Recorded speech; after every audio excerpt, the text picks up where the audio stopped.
कहानी की दुनिया चैनल में आप सभी का स्वागत है दोस्तों। अगर मेरे बस में होता तो मैं तुम्हारी ऐसी हालत होने ही नहीं देता। सहस ने छवि की तरफ देखा तो उसने दूसरी तरफ अपना मुंह कर अपनी आंख साफ करी और छवि बोली, सॉरी, तुम्हें पूछा ही नहीं, तुमने तो खाया ही नहीं था। वो मैं रात को जल्दी सो गई थी ना, सो खाना नहीं खाया। सुबह लेट हो गई फिर भी नहीं खाया, इसलिए भूख बहुत लगी थी। तो मैं कौन सा अपने लिए लाया हूँ, तुम्हारे लिए ही लाया हूँ, आराम से खा लो, मैं पानी लेकर आता हूँ। कहकर वो बाहर चला गया और कैंटीन से उसके लिए पानी ले आया। उसने खाना खाकर पानी पी लिया। इतने में क्लास लग गई। उन दोनों को पता नहीं था कि कोई उनकी फोटोज खींच रहा है। संग्राम अपने काम में बिजी था, तभी उसके फोन पर वीडियो मैसेज आया। उसने खोलकर देखा, उसमें वो लड़का छवि को कुछ दे रहा था और वो उससे लेकर खा रही थी जैसे उसने सदियों से कुछ खाया ही ना हो। वो चिढ़ गया। उसका दिल कर रहा था कि वो उन दोनों को पकड़कर खूब पीटे, पर वो वहां बैठे कुछ कर नहीं सकता था। शाम को छवि घर आई तो वो आकर कमरे में जल्दी से कपड़े बदलकर पेंटिंग बनाने में लग गई।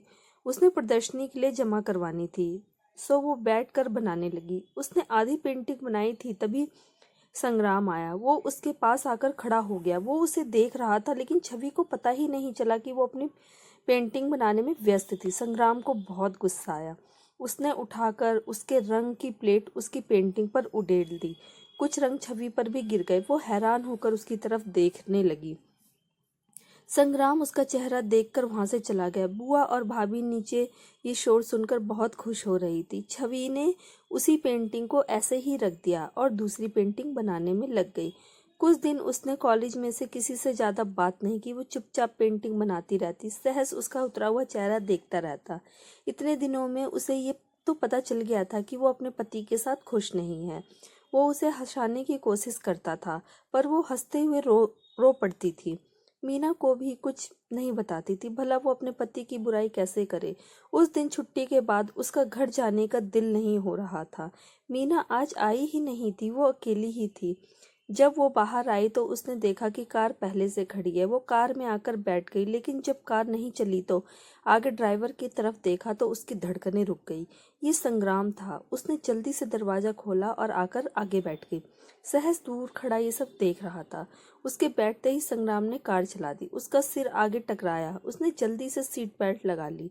संग्राम ने इसके इतने दिनों के बर्ताव से समझ लिया था कि वो उसके कारण दुखी है। उसे अपने बिहेवियर का अफसोस था, इसलिए वो अफसोस के तौर पर उसे लेने आया था। उसका इरादा था कि वो उसे बाहर खाना खिलाने ले जाएगा, लेकिन उसने देखा कि जब ये कार में बैठी तो सहस दूर खड़ा इसकी तरफ देख रहा था। उसने सोचा कि ये रोज ही सहस के साथ आती होगी, आज इसे देखकर वो दूर रुक गया होगा। उसने इतने दिन से जिस गुस्से की बड़ी मुश्किल से ठंडा किया था, अब वो सहस को देखकर फिर भड़क गया। वो कार तेज करके कहीं ले गया और अचानक एक सुनसान जगह पर रोक दी और गुस्से से बोला, गेट आउट। छवि ने हैरान होकर देखा और वो कुछ पूछती उससे पहले उसकी गुर्राती आवाज से बुरी तरह कांप के डर गई और उसी वक्त दरवाजा खोलकर उतर गई। संग्राम कार तेज करके वापस मोड़ी और चला गया। छवि कुछ देर बैठकर रोती रही। उसने सड़क पर दूर तक देखा, कोई नहीं था। वो रोई जा रही थी। ऊपर से हाथ जोड़कर भगवान से दुआ करने लगी कि भगवान, मेरे जीवन में कब खुशियों की बरसात करोगे, कब तक ऐसे ही रुलाते रहोगे। वो रोई जा रही थी। उसने बहुत सोचा किस तरफ जाए। उसे तो रास्ता भी नहीं पता था। उसे दोनों रास्ते एक जैसे लग रहे थे। जब भी घर से निकलती तो कार में ही गई है। उसने कभी रास्ते पर ध्यान ही नहीं दिया। भगवान ने उसकी सुननी तो दूर, उल्टा उसी वक्त बारिश होने लगी। वो भागकर एक पेड़ के नीचे गई। वो अपनी किस्मत को कोसने लगी कि जाने उसने कौन से पाप किए हैं जो उसके साथ ये सब हो रहा है। काफी देर खड़े रहने के बाद उसने सोचा कि बारिश रुकने वाली नहीं है। जिस तरफ संग्राम गया है उसी तरफ चलती हूँ, शायद वो मिल जाए, और इस आस में वो सड़क के साथ चलने लगी। अभी वो कुछ दूर गई ही थी, एक कार उसके पास आकर रुकी। उसने देखा कि संग्राम की कार नहीं है, तो वो बिना रुके आगे भाग ली। कार वाले ने कार उसके आगे लाद दी। वो घूमकर भागने लगी तो किसी ने उसे पुकारा, छवि। उसने जानी पहचानी आवाज सुनी तो रुक गई। उसने पीछे मुड़कर देखा तो सहस हाथ में छाता लिए उसकी तरफ आ रहा था। उसके आंसू पूरे जोर से निकले जा रहे थे। सहस ने जैसे ही उसके ऊपर छाता किया, वो उसी वक्त बेहोश हो गई। सहस ने जल्दी से उसे उठाया और कार में डाला। उसने उसके चेहरे को पाते हुए उसे जगाने की कोशिश करी, पर वो नहीं उठी। वो उसे जल्दी से नजदीक के हॉस्पिटल ले गया। इधर संग्राम आधे रास्ते पहुंचा तो बारिश शुरू हो गई। उसने कार रोक ली और सोचने लगा कि भीग जाएगी। फिर सोचता कि नहीं, उसे कुछ पता ही नहीं चलना चाहिए। मुझे धोखा देगी, मेरे सिवा कोई उसे प्यार नहीं करता। सब यहाँ रूप के दीवाने होते हैं। वह सहस भी उसके रूप के कारण उसके पीछे पागल है, पर ये पागल कुछ समझती ही नहीं। वो कुछ देर वहीं सोचता रहा। फिर उसने कार मोड़ ली और सड़क के दोनों तरफ उसे देखते हुए धीरे धीरे आगे बढ़ा, पर वो कहीं नहीं मिली। वो उस जगह पहुंचा तो वहां पर भी नहीं थी। वो नीचे उतरकर उसे ढूंढता रहा, फिर वो नहीं मिली। वो कार लेकर आगे तक गया, फिर वापस आते हुए भी सारे रास्ते देखा, पर वो उसे कहीं नहीं मिली। फिर उसने उसे फ़ोन करने के लिए अपना फ़ोन निकाला। तब उसे याद आया कि कई दिन पहले उसने उसका फ़ोन तोड़ दिया था। फ़ोन भी नहीं है उसके पास। फिर सीसीटीवी चेक करने की सोची। इस पर सुनसान सड़क पर दूर दूर तक कोई सीसीटीवी कैमरा भी नहीं लगा हुआ था। उसे कैसे पता चले? वो निराश होकर घर आ गया और सोच रहा था कि वो खुद ही घर आ जाएगी। घर आया तो 8 बज गए थे। सभी लिविंग रूम में बैठे थे। छवि आ गई। उसने सबकी तरफ मुंह घुमाकर पूछा, उसने लेने तो तुम गए थे ना? हमने सोचा कि तुम कहीं खाने पीने निकल गए होंगे, इसलिए फ़ोन नहीं किया। पर है कहाँ वो? पापा ने पूछा। मुझे क्या पता, कहकर वो ऊपर चल दिया। बुआ और उसकी जेठानी के चेहरे पर स्माइल आई। बुआ बोली, अगर ये उसे लेने नहीं गया तो फ़ोन करके बता तो सकती थी। कोई ड्राइवर जाके ले आता या फिर टैक्सी आ जाती, पर उसे किसी की चिंता नहीं है। इतनी रात हो गई है, पता नहीं कहाँ होगी। संग्राम अपने कमरे में इधर उधर टहल रहा था। कहाँ गई होगी वो? उसने बुआ जी की बात सुनी थी। वो सोचने लगा कि ठीक है, अपना फ़ोन नहीं था तो किसी का फ़ोन लेके फ़ोन कर देती। फिर उसे बुरे बुरे ख्याल आने लगे। कहीं उसने किसी को फ़ोन मांगा हो और उसे कार में बिठाकर ले गया हो। वो पागल है, उसे लोगों का पता नहीं है। कहीं कोई उसे घर पहुंचाने का कहकर अपने साथ ना ले गया हो। उसने टेबल पर जोर से मुक्का मारा। क्यों क्यों ऐसा मैंने क्यों किया? मैं गुस्से में क्यों पागल हो जाता हूँ? अगर वो लड़का उसे देख भी रहा था तो क्या हुआ? वो तो नहीं देख रही थी।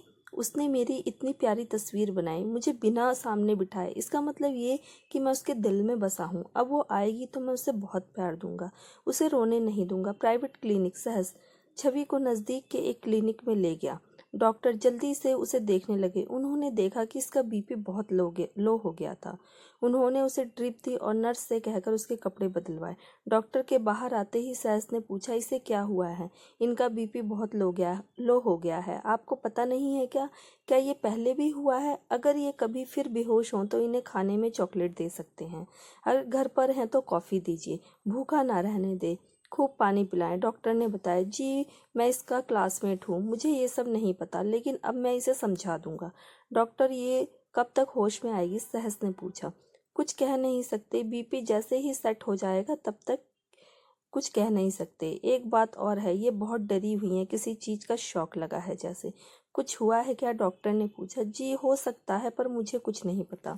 सोच रहा था कि इसके पति से लड़ाई हुई होगी, उसने इसे वहां सुनसान जगह पर उतार दिया। अगर मैं इसका पीछा न करता, इसके पति को अकेले वापस जाते ना देखता, तो इसे बचाने ना जाता, तो इसका क्या होता? संग्राम, तुमने ये ठीक नहीं किया। ये तुम्हें ना चाहती है और तुम इसके साथ ऐसा क्यों करते हो? उल्टा तुम्हें तो इसकी कद्र करनी चाहिए। वो बाहर बेंच पर बैठ गया, उसके होश में आने का इंतजार करने लगा। इधर संग्राम का बुरा हाल हो रहा था। वो 9 बज गए और वो अब तक घर नहीं आई। सोमदादा ने उसके दरवाजे पर नॉक किया। कौन है? संग्राम ने गुर्राते हुए कहा। सर, मैं हूँ, डिनर लग गया है, बड़े सर बुला रहे हैं। सोमदादा ने कहा। मैं खा कर आया हूँ, आप लोग खा लो, मैं बाहर जा रहा हूँ, कहकर संग्राम घर से बाहर निकल गया। कार में बैठते ही उसे अपना मास्क उतार दिया। अब वो हैंडसम संग्राम बन गया था। वो सारी रात उसी सड़क पर चक्कर काटता रहा। फिर वो शहर के हॉस्पिटल में भी गया। उसने एक एक बेड चेक किया, पर उसे वो कहीं नहीं मिली। आप ढूंढ किसे रहे हैं? एक नर्स ने उसे हर लड़की को देखते हुए देखा तो पूछा। जी, एक लड़की है 20-21 साल की, यहाँ आई है क्या? वो बरसात में भीग गई थी। संग्राम ने मरीजों में उसे ढूंढते हुए कहा। जी, 20 साल की एक लड़की 1 घंटे पहले आई थी। उसने एक चोटी की हुई थी क्या? हाँ। संग्राम का दिल जोरों से धड़कने लगा। उसकी तो पहले ही मौत हो गई है, उसे मुर्दा घर में रखा गया है। अगर आप जानकार हैं तो पहचान ले, नर्स बोली। फिर उसे सफाई वाले को कहा, इन्हें मुर्दाघर ले जाओ। संग्राम की तो मानो पैरों तले जमीन खिसक गई, उसे चक्कर सा आ गया। वो दीवारों को पकड़कर खड़ा हो गया। चलिए साहब, कर्मचारी बोला। संग्राम उसके साथ चल दिया, पर वो दिल में दुआ कर रहा था कि ये लाश छवि की ना हो। जैसे तैसे वो लाश तक पहुंचा। लाश की कदकाठी छवि जैसी ही थी। उसके हाथ पैर कांपने लगे। उसे ऐसा लगा कि उसे सांस नहीं आ रही। कर्मचारी ने जैसे ही लड़की के चेहरे से चादर हटाई तो उसकी धड़कनें ही रुक गई। लेकिन जब उसने ध्यान से देखा तो वो बोला, नहीं, ये वो नहीं है, कहकर वो उल्टे कदमों से वहां निकल भागा। उसने नीचे आकर सांस ली। उसने अपने दिल में ही कहा, छवि तुम जहां पर भी हो आ जाओ, इस बार आ जाओ। मैं तुम्हें कुछ नहीं कहूंगा, तुमसे कुछ नहीं पूछूंगा, बस एक बार आ जाओ प्लीज। उसने हर एक भगवान से दुआ मांगी कि वो जहां पर भी हो ठीक हो। छवि को अगले दिन दोपहर में होश आया, लेकिन डॉक्टर ने सलाह दी, सहस वहीं रहने की सलाह दी। सहस उसके लिए जूस लाया और खाने के लिए खाना भी, पर वो पागलों की तरह बाहर देखे जा रही थी। मैं कब से यहाँ हूँ? कल रात से। जब तुम मुझे सड़क पर मिली थी तो तुम बेहोश हो गई थी, तो मैं यहाँ ले आया। क्या मेरे पति मुझे ढूंढ रहे होंगे? वो परेशान हो रहे होंगे, कहकर वो उठकर बाहर की तरफ जाने लगी। सहस ने उसकी बाह पकड़ के रोक लिया। किस पति की बात कर रही हो तुम?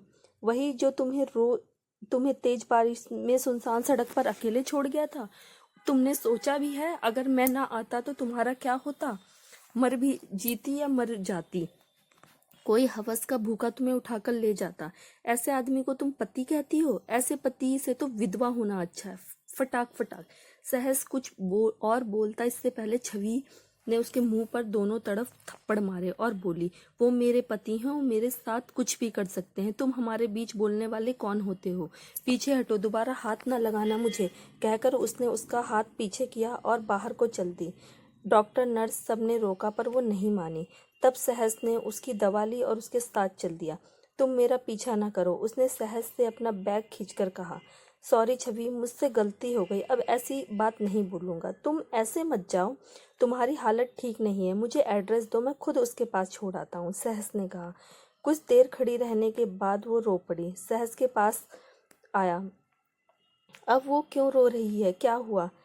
सॉरी कह तो दिया, प्लीज चुप हो जाओ, मुझे एड्रेस नहीं पता, वो रोते हुए बोली। सुनो, गूगल से तुम्हारे पति के ऑफिस का एड्रेस मिल सकता है, इस वक्त वो वहीं होगा, वहां चलें।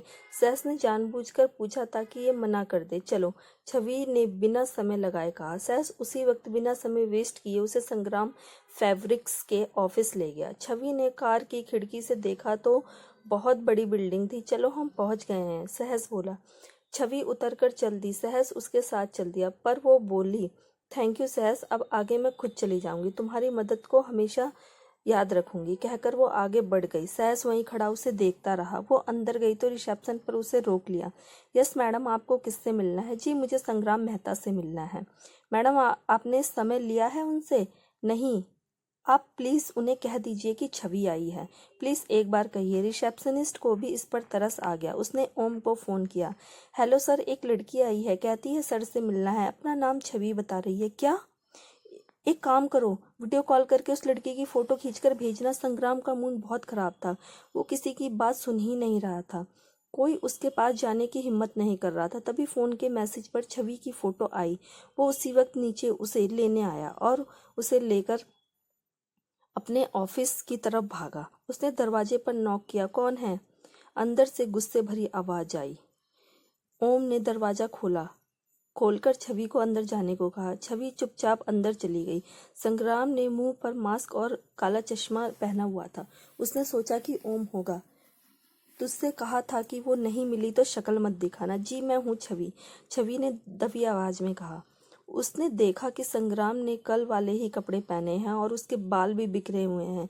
उसने एक बार देखकर सिर झुका लिया, जैसे कोई गलती किया हुआ बच्चा अपने माँ बाप से डरता है। संग्राम ने उसकी तरफ देखा और वो भागकर उसके पास आया। बैग पकड़कर नीचे रखा, उसे सोफे पर बिठाया और उसे घुमा घुमा कर ऊपर से नीचे तक देखने लगा। तुम ठीक तो हो ना? हाँ जी, हल्का सा बुखार था, अब मैं ठीक हूँ, छवि बोली। संग्राम ने उसे कस के गले लगा लिया और बोला, आई एम सॉरी, मुझे माफ़ कर दो, मुझे नहीं पता मुझे क्या हो जाता है, मुझसे गलती हो गई, आगे से ऐसा नहीं होगा। वो मुझे वहाँ से। संग्राम ने उसके मुंह पर हाथ रख दिया और बोला, मुझे कुछ नहीं जानना। तुम कहाँ थी? तुम आ गई हो, बहुत है। कुछ खाया? उसने उसी वक्त ओम को फ़ोन किया। 2 लोगों के लिए लंच लाओ। संग्राम ने बिना कुछ सुने कहा और फ़ोन रख दिया। ओम ने हाथ ऊपर करके भगवान का शुक्रिया अदा किया। कहा, शुक्र है तूने मैडम को जल्दी भेज दिया, नहीं तो ये हमारी जान ही निकाल देता। वो जल्दी से खाने के लिए फ़ोन करने लगा। तुम्हें कहीं दर्द तो नहीं है? नहीं, रात भर में क्लिनिक में थी, मुझे घर का एड्रेस नहीं पता था, इसलिए यहाँ आ गई। छवि रोते हुए बोली। कुछ कल के कारण और कुछ डर के कारण वो रोए जा रही थी। संग्राम उसका मुंह साफ करते हुए बोला, रो मत, सब ठीक है, तुम यहाँ आ गई ना, यही बहुत है। ओम खाना ले आया। दोनों ने खाना खाया और संग्राम उसे अपने हाथों से खाना खिला रहा था। छवि को इतना प्यार देखकर खुशी से रो रही थी। खाना खाने के बाद वो बोला, तुम बैठो, मैं कपड़े बदल कर आता हूँ। वो जल्दी से कपड़े बदल कर आया, फिर उसे लेकर चल दिया। उसका बैग खुद उठा लिया। जाते जाते उसने ओम से कहा, मैं बाहर जा रहा हूँ। वह उसे लेकर उसी कपड़े की दुकान में आया जहाँ हर्ष लेके आया था। उसने छवि के लिए कई ड्रेसेस निकाली और उसे एक ड्रेस पहनकर आने को कहा। बाकी की उसने पैक करा ली। फिर उसने उसे नया बैग भी लेकर दिया। उसे बुक्स, सारी नई बुक्स दिलाई। अगर घर पर कोई पूछे तो कह देना कि मेरे साथ ही थी, हम सारी रात बाहर घूम रहे थे। वैसे मैं खुद ही जवाब दे दूंगा, तुम्हें ज़्यादा बताने की ज़रूरत नहीं है। उसने कार में आते आते उसे बताया। घर आया तो छवि ने सबको प्रणाम किया। कोई कुछ पूछता इससे पहले ही संग्राम उसे लेकर ऊपर चल दिया। कल कहाँ रह गई थी तुम? बुआ ने पूछा। ये क्या बात हुई बुआ? ये मेरे साथ थी, मैं यहाँ इसके फ़ोन करने पर ही गया था। कॉलेज से इसे लेकर इसे घुमाने गया था। क्यों, ये मेरे साथ नहीं जा सकती? संग्राम ने बुआ से कहा। अरे नहीं बेटा, बहुत ही खुशी है, कम से कम अब तुम इसे अपनी पत्नी तो समझते हो, बुआ बोली। वो कुछ कहती और इससे पहले ही संग्राम उसे लेके ऊपर चला गया। उस दिन के बाद संग्राम उससे अच्छे से बर्ताव करने लगा। उसे कॉलेज छोड़ भी जाता और ले भी आता। छवि भी बिना डरे अब हर बात शेयर करने लगी। उस दिन के बाद संग्राम उससे अच्छे से बर्ताव करने लगा। वो उसे कॉलेज छोड़ भी जाता और ले भी आता। छवि बिना डरे अब उससे हर बात शेयर करने लगी। उसे खुश देखकर सहस और मीना भी खुश हुए थे। छवि ने प्रदर्शनी के लिए पेंटिंग तैयार कर ली। उसने 3 पेंटिंग बनाई। उसमें से एक तो सहस की थी और एक थी जिस पर संग्राम ने रंग फेंक दिया था। उसने इस पेंटिंग का नाम उलझन रखा। प्रदर्शनी उनके कॉलेज में ही लगी थी। दूर से लोग प्रदर्शनी देखने आए थे। शाम को उसे फ़ोन आया कि उसकी तीनों पेंटिंग्स बिक गई। वो बहुत खुश हुई। उसे उम्मीद नहीं थी कि ऐसा हो जाएगा। आज उसे लेने संग्राम नहीं आया था, ड्राइवर आया था। वो घर आई तो बहुत खुश थी।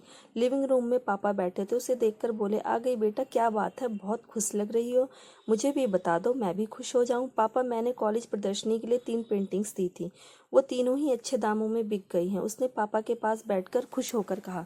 अरे वाह, फिर तो पार्टी होनी चाहिए। सोम, मिठाई लेकर आओ। पापा ने सोम से मिठाई मंगवाई और सबका मुंह मीठा करवाया। बुआ और उसकी जेठानी ने मिठाई खा तो ली, पर वो उन्हें खुश देखकर जल भुन गई। जब से संग्राम इसकी केयर करने लगा है, तब से इन लोगों में जलन बढ़ती जा रही है। और पापा तो पहले ही इसे बहुत प्यार करते हैं। उन्होंने सपने में भी नहीं सोचा था कि संग्राम और इसकी आपस में बन जाएगी। अच्छा पापा, मैं कपड़े बदल कर आती हूँ। बैग लेकर जल्दी से अपने कमरे में गई। उसने रोज की तरह ही कपड़े बदले और अच्छे से कपड़े पहन लिए। वो संग्राम का वेट करने लगी। संग्राम के आते ही वो उससे लिपट गई और खुश होकर बोली, आपको पता है मेरी तीनों पेंटिंग्स बिक गई, और वो भी सारी पेंटिंग्स सबसे महंगी बिकी हैं। ये तो होना ही था, मेरी छवि की पेंटिंग्स है, इतनी अच्छी ही इतनी अच्छी। चलो फिर से खुशी में कहीं बाहर चलते हैं, संग्राम बोला और उसे लेकर चल दिया। वो नीचे आए तो संग्राम ने पापा से कहा, हम बाहर जाकर आते हैं। हाँ बेटा जाओ, पापा खुश होकर बोले। बुआ और जेठानी मुंह बनाकर उठ के बुआ के कमरे में चली गई। कमरे में आते ही बुआ बोली, इन दोनों को कितना भी दूर रखो फिर भी ये दोनों एक साथ हो जाते हैं। अगर अब कल को इनके बच्चे हो गए तो भूल जाना तुम्हारे प्रताप को कुछ मिलेगा भी। जैसे तुम्हारे पति सारा दिन संग्राम का नौकर बनकर काम करता है, ऐसे ही सारी उम्र प्रताप उसके बच्चों का नौकर बनकर काम करेगा। मम्मी, अब इसमें मैं क्या कर सकती हूँ? जेठानी बोली, तू कुछ ना कर, मैं ही कुछ करूंगी। बुआ जी मुंह बनाते हुए बोली। संग्राम उसे झील घुमाने ले गया। छवि ने पहली बार झील देखी थी। वो बहुत खुश थी। वो संग्राम की बाह पकड़कर उछल उछल कर चल रही थी। उसे लग रहा था कि जिस पहाड़ों का उसे इंतजार था वो बाहरें आ गई हैं। यही हैं वो बहारें। झील पर सब लोग उनकी तरफ अजीब नजरों से देख रहे थे। इतनी सुंदर लड़की और ये बदसूरत लड़के के साथ देखकर सभी खुसर फुसर कर रहे थे। संग्राम ने ये महसूस किया और उसने छवि की तरफ देखा। छवि को कोई फर्क नहीं पड़ रहा था। वो उसकी बाहों से लिपटी हुई खुशी से गुनगुनाती हुई चली जा रही थी। वो भी लोगों की परवाह किए बिना उसके साथ चलता जा रहा था। फिर उन्होंने बोटिंग की, मोहक नजारों का आनंद लिया, थिएटर में मूवी देखी। फिर वो लोग वहां से आकर रेस्टोरेंट आ गए। वो लोग प्राइवेट रूम में रहकर ही खाना खाते थे, क्योंकि खुले में सभी संग्राम को देखते रहते थे, इसलिए वो पहले ही प्राइवेट रूम ले लेता था। संग्राम खाना खा रहा था कि उसके फोन पर वीडियो कॉल आया। घर के नौकर शंभू ने भेजा था। उसने वीडियो कॉल में उसमें बुआ और भाभी आपस में बात कर रही थी। उसने उनकी बातें सुनी। उसमें बहुत गुस्सा आया। उसने अपने चेहरे पर जाहिर नहीं होने दिया। वो चुपचाप खाना खाता रहा। छवि को लगा कि दफ्तर से कुछ मैसेज आया होगा। वो भी उसके काम में बोलती नहीं थी। वो घर आए तो दोनों अपने अपने कमरे में चले गए। छवि अपने कमरे में आकर कपड़े बदलने चली गई। उधर संग्राम के पास शंभू पानी लेने आया। ये संग्राम का खास नौकर था। इससे पहले काम सोमदादा करते थे। जब से ये जला है, इसने शंभू को अपनी हेल्प के लिए रख लिया है। सर जी, ये आपके जाने की बात है। आप बुआ से बचकर रहिएगा। शंभू बोला, मुझे पता है, मुझे लगता है कि मुझे छवि को अपने कमरे में ले आना चाहिए, इससे वो सुरक्षित रहेगी। संग्राम बोला, जी सर, कहकर शंभू चला गया। संग्राम छवि के कमरे में आया और बोला, अब से तुम मेरे कमरे में रहोगी। अपना सामान यहीं रहने दो, तुम चलो। हाँ, यहाँ लॉक लगाना ना भूलना। कभी कमरा खुला नहीं छोड़ना। कई नए नौकर हैं, हम उन पर भरोसा नहीं कर सकते, है ना। जैसा उसने कहा, छवि ने वैसा ही किया। वो उस रात संग्राम के साथ सोई। वो बेड पर लेटते ही सो गई। संग्राम अपना काम कर रहा था। जैसे ही काम खत्म हुआ, वो आया और छवि सो रही थी, उसके पास आया और उसके पास लेटकर उसे अपनी बाहों में भरकर सो गया। वो सोच रहा था कि कितना अच्छा हो अगर हमारे बीच एक बच्चा हो, इसके जैसा खूबसूरत और मेरे जैसा इंटेलिजेंट। मैं उसे दुनिया जहान की खुशियां दूंगा। सोचता सोचता वो सो गया। उसने सपना देखा कि एक प्यारी सी लड़की बिल्कुल छवि जैसी उसके आसपास उछल कूद कर रही है। वह उसे गोद में उठाकर खिला रहा था कि बुआ आ जाती हैं। बच्ची बुआ के पास आते ही गायब हो जाती है और बुआ जोर जोर से हंसने लग जाती हैं। दोस्तों, आपको मेरी ये कहानी कैसी लगी? कृपया अपनी प्रतिक्रिया अवश्य दें। आपके अनमोल विचारों और सुझावों का इंतजार रहेगा। आगे की कहानी जानने के लिए प्यार का इंतजार भाग 6 देखें। दोस्तों, आगे की कहानी और भी रोमांचक होने वाली है। आगे के भाग देखने के लिए आप हमारे चैनल कहानी की दुनिया को सब्सक्राइब कर लें और बेल आइकन का बटन प्रेस कर दें, ताकि जब भी हम अपना अगला भाग डालें और भी बहुत सी रोमांचक स्टोरी डालें तो वीडियो सबसे पहले आप तक पहुंचे। दोस्तों, वीडियो अच्छी लगी तो लाइक करें, कमेंट करें, ज़्यादा से ज़्यादा वीडियो को शेयर करें और चैनल को सब्सक्राइब कर लें। हर हर महादेव।